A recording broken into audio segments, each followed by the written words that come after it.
Oi, como está? Bem, vamos continuar a leitura? Esse capítulo se chama Educação Familiar, Respeito à Personalidade Individual. Diferença de personalidade nas épocas anterior e posterior à guerra.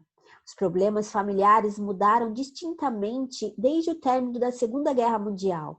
O sistema familiar do Japão, dos dias anteriores à guerra, era uma importante fonte de crítica, contudo, depois que este sistema desmoronou, ninguém mostrou qualquer interesse particular sobre o que o novo sistema familiar deveria ser.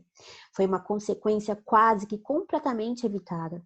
Hoje, esta mesma triste condição, uma esterilidade de ideias em relação ao sistema familiar, ainda existe.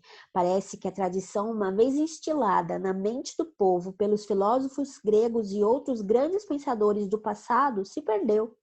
Gostaria de saber se a nossa sociedade tem sido manchada pela visão superficial, porque o estudo do interior da vida humana e dos problemas básicos em torno da família se perderam. Parece que as pessoas estão preocupadas com a luta para enfrentar os fenômenos da existência moderna. A inativa capacidade para resolver coisas pode subitamente tornar-se sensível através de um estudo de ética e filosofia. Infelizmente, o homem está agora apenas brincando com as ideias numa busca superficial da verdade. Mais de 300 anos atrás, Mito Komon, um lorde japonês que propositalmente escondeu sua identidade de seus súditos para que pudesse visitar de maneira secreta seus feudos, parou em um de seus feudos e pediu uma camponesa por um copo de água. Enquanto esperava por seu retorno, apoiou-se num insignificante saco de arroz para repousar. No exato momento em que ele se sentou, entretanto, a idosa camponesa virou-se e gritou-lhe: Que insolência! Como ousa sentar-se sobre o arroz que será oferecido ao nosso Lorde Mito? Mito, cuja identidade era desconhecida da mulher, foi enxotado da casa com uma vara pela mulher irada. Através desse episódio, podemos reconhecer o fato de que a filosofia da camponesa estava confinada exclusivamente ao seu trabalho, ou a tarefa que resultava no pagamento de arroz como taxa de arrendamento da terra.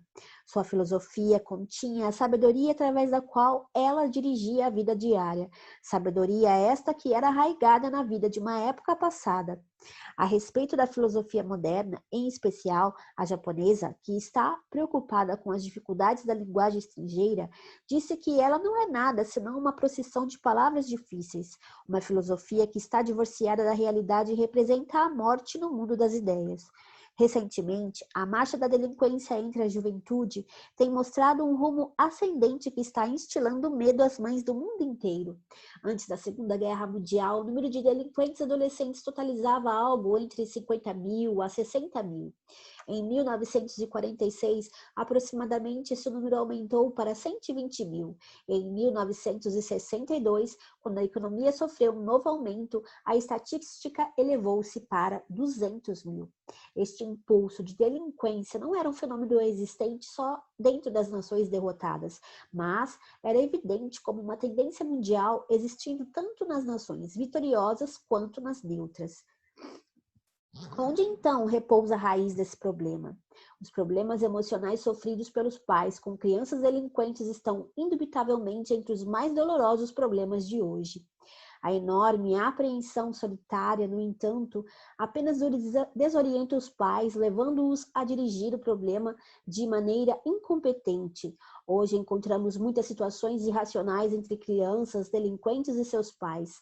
Em virtude disso, por amor à unidade familiar, a solução deve ser inteiramente positiva e imediata. Discussões e debates têm exposto decididamente a ausência total da educação moral na nossa sociedade. Recentemente, o Central Education Council, após consultar o ministro da Educação, sugeriu um parecer intitulado Imagem Idealística do Homem. Este parecer, que agitou muita comoção pública, dizia: desenvolva sua personalidade, torne-se um homem de confiança, faça de sua casa um lugar de amor, seja elemento capaz de dominar a máquina, seja japonês de caráter. Embora o parecer fosse de fato bem expressado, é duvidoso que o povo seja capaz dessa desejada imagem humana. Estou certo de que muitos concordarão em que este idealismo puro falhará, Basicamente, o parecer descrevia a imagem ideal do homem sobre 4 aspectos diferentes: como pessoa, como uma pessoa no lar, como uma pessoa na sociedade e como um japonês. Observando estes 4 aspectos, nada posso fazer a não ser sentir um traço distinto de conceitos e ideologias anteriores à guerra. Antes da última guerra, o Decreto Imperial sobre a Educação estabeleceu um critério de moralidade que mantém grande similaridade com o parecer do Conselho de Educação. Assim, através de cuidadoso estudo dos ideais estabelecidos pelo Decreto Imperial sobre a Educação, que é grandemente influenciado pelo confucionismo, vemos a humanidade em forma idealística perfeita, mas sem manutenção para materializar aquela forma, de maneira similar à humanidade ideal, como visualizada pelo Central Education Council, não é nada mais do que uma imagem derivada do velho decreto imperial sobre a educação. Mantendo fortemente este paralelo, com evidência, o decreto imperial diz: devoção filial, harmonia entre irmãos, unidade entre marido e mulher, confiança entre amigos, etc. Nesse trecho, o presidente Ikeda fala sobre a sociedade, né, depois da guerra, Segunda Guerra Mundial, e os reflexos sobre a juventude. Eu li alguns livros do Isami Chiba, e ele fala nos livros sobre a estrutura familiar, né, da década de 50, por exemplo, em que a mulher era absolutamente submissa ao marido, e os filhos, por sua vez, tinha como o exemplo da mãe como ser submisso aos pais, né? E conforme a mulher foi ganhando a sua independência, né, ali nos anos 70 e tudo, esse exemplo, modelo de submissão já foi caindo por terra, né? Naquela época ele falava sobre a parte do frango, né? Por exemplo, quem era o de direito a melhor parte do frango? Era o pai, né? E assim havia uma hierarquia dentro de casa. Conforme foi mudando esses aspectos dentro de casa, foi havendo reflexo também social, né? Os filhos já, os pais de uma maneira geral que foram criados numa educação muito rígida, teve a tendência ao polo oposto, que é a permissividade. E aí, todo o reflexo que a gente vê. Hoje em dia, acredito que o desafio mais desafiador mesmo, né, de estar nesse caminho do meio entre os polos da permissividade e do autoritarismo. Eu gosto muito de gente que também é influenciador na internet, que ensina, né, esse caminho do meio na educação. Eu gosto muito da Isa Minatel, sempre estou enviando vídeos para as minhas amigas, né, que ela é uma grande estudiosa, mulher não cansa de estudar, então é um exemplo para mim. Bom, esse capítulo, esse trecho terminou, vamos ler mais um trechinho desse capítulo? Subtítulo: Nova imagem da família, da vida familiar, sua influência na personalidade das crianças. Tudo em torno de nós, as condições da vida familiar estão rodeadas de desobediência aos pais, briga entre irmãos e irmãs, tensão entre marido e mulher e traição entre amigos. Por que existem tais circunstâncias desagradáveis? Por que as famílias não podem dar uma olhadela inteligente à sua situação, estudá-la carinhosamente e mudá-la? Elas podem. Quando estudamos o homem como um ser humano ativo e estudamos com cuidado seu verdadeiro aspecto da vida, nós o descobrimos de uma forma inesperada. Inimigos tornam-se amigos e amigos tornam-se inimigos através de circunstâncias quase incontroláveis. A vida na incidência nunca é consistente. A ausência da competência do homem para pensar e raciocinar tem criado um vácuo abstrato que afinal consumirá sua personalidade e colocará sua vida numa condição de impasse ou numa condição de morto. Na realidade, a função concreta da vida é um movimento constante. Quando nos referimos à vida, estamos identificando-a, a incontestável realidade. Sem esta realidade, nada pode ser determinado. A ideia de tentar colocar o homem dentro da estrutura de padrões morais estabelecidos por homens fúteis que têm pequeno conhecimento de vida é evidentemente uma demanda desarrazoada, impossível. A única coisa que pode ser concretizada através deste esforço é uma imagem vergada e distorcida da humanidade. As verdadeiras ideias nascem quando aceitamos a realidade de um simples desejo humano e o estudamos como uma realidade. As ideias vividas têm grande poder. As ideias poderosas podem mudar as realizações da vida humana. Aí repousa o segredo para a criação da verdadeira integridade humana e a chave para o verdadeiro renascimento da humanidade. Recentemente, as pessoas têm mostrado a ironia existente na ausência do respeito parental revelada no lar.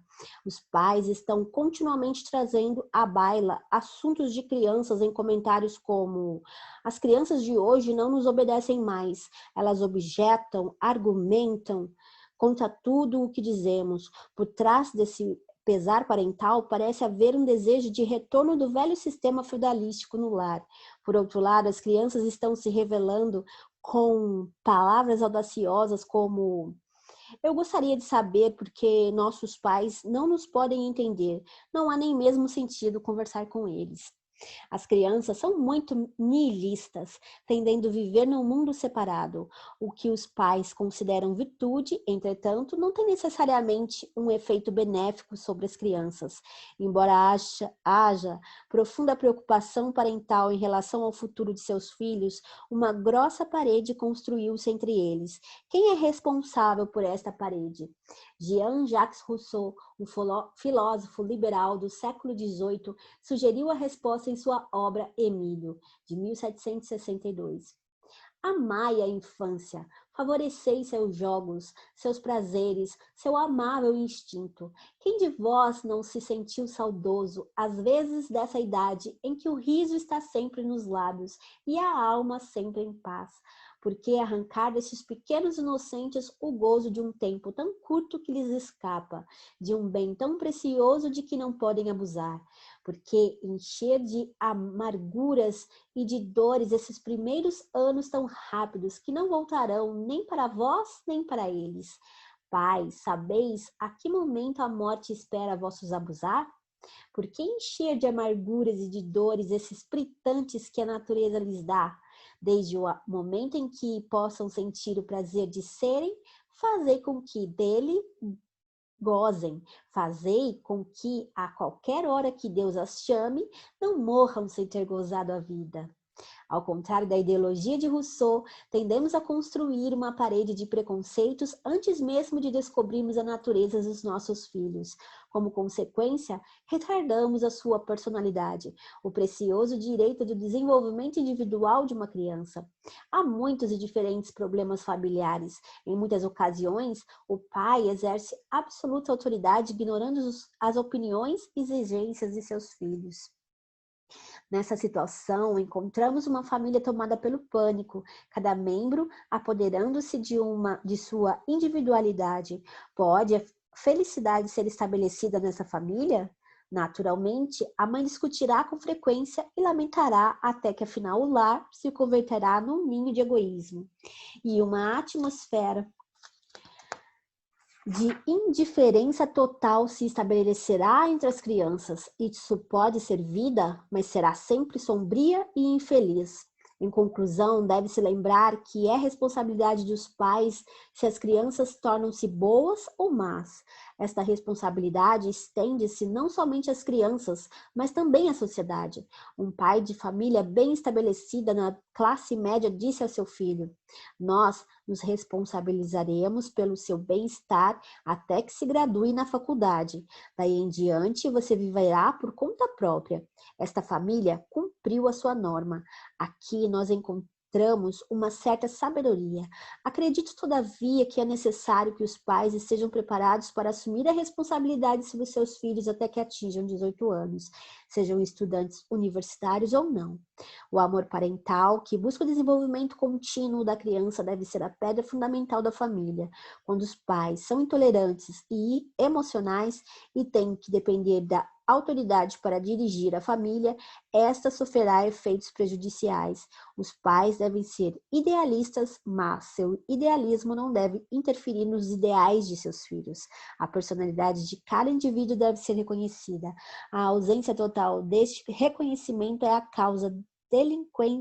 causa da delinquência entre a juventude. Quanta sabedoria tem o Dr. Daisaku Ikeda, né?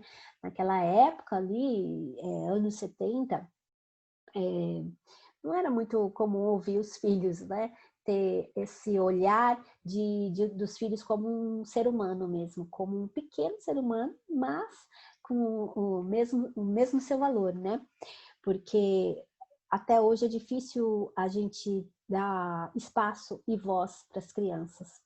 Então, todos os pais estão se encontrando nesse papel de ser humano, de elevar-se como um ser humano para poder instruir da melhor maneira as suas crianças. Bem, eu vou parando por aqui. Amanhã a gente retorna com relacionamentos entre pais e filhos no futuro. Altamente vanguardista. Até lá. Tchau, tchau.